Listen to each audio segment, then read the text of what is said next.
ia le tua ona o le nei fo'i taimi o tātou maua.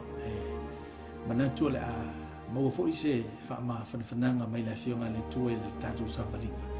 Ia mese fo'i na ia maua i tātou le oli mai le li ia souma.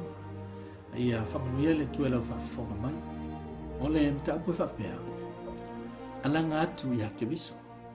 I le mareko sifulu wha ipe whasu fitu whapea. Ua whaalongo o ia o pati mai o lea. O ia Yesu le Nazareta. O na alanga mai e lea. Ua whapea mai. Yesu e le ano o tamita. I e alofa mai i atea. O pati mai o le tangata mai. E aisi. O le tangata matima. E le iso na tūlanga tau o loa. Pei tai e le ifo iso na wha moe moe o le aso lea. O le atupo i se wawenga i atea o le apopula i o na mata. Ma o le afilo i ifo i maletu. Pei tai e ifo i satani i wha lawe lawe. I le wha upe whasul walu. O na matua mawao tu lea o tangata e to tele i atea. Al me whaftai i le nei tangata o no le toa. E le ifefe ua atili o na alanga ai i a Yesu. E tolu ni vaenga o le alanga pati mai o fia whamanino. Le vaenga mua o le alanga o le mana onga sao. The right thing. O le mana onga lea, o le alofa o le tua. I e alofa mai i atea.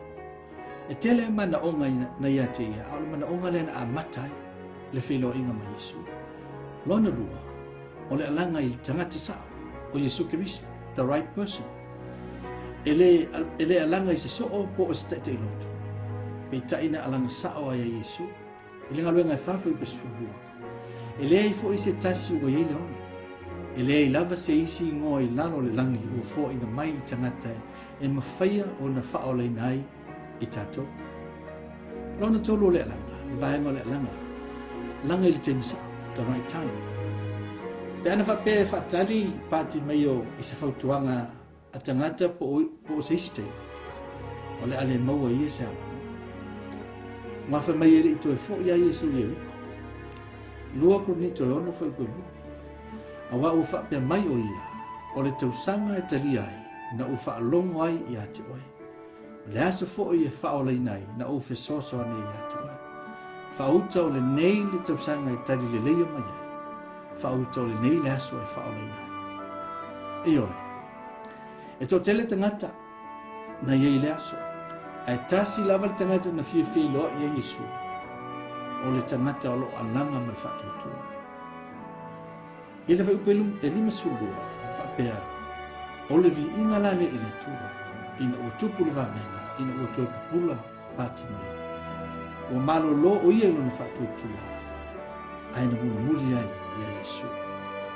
O le fisili mo tatu. O le asa mana ngalilo e te fia alanga i le tua. Alanga nei manu o mau lea mua. Wa ila tu se i se e lima su lima fai upe ono ma le fitu e whapea no le fitari. Ia o tau sa ili ia Yehova manu o le fai o na mau o ia. Ia o tau wala au ia te ia manu o lata mai o ia. Ia la fua ia le ua mi o le anga lo nala. Ma le tangata anga sala ia la fua ia o na manatu. Ia fua i mai a Yehova. O na alofa mai lea o ia te ia. Ia fo i mai lo tātou o tū. A wāna te matua wha mangaru. Ia lana. O le mana onga o tangata e whawhiloa i le tū. Ina o tātou a langa atu i a te ia mo le whatu tū. Man te tō. O ia o lo whawhanga mai. Ia o le nāle whaswaswani mo tātou. Mai la fionga le tū. Alo wha mailo nā ngana. E wha amala malama atili i a te oi. Le wingo le nei matau. Ia soifua mai manuia. Ono Yesu Kiriso.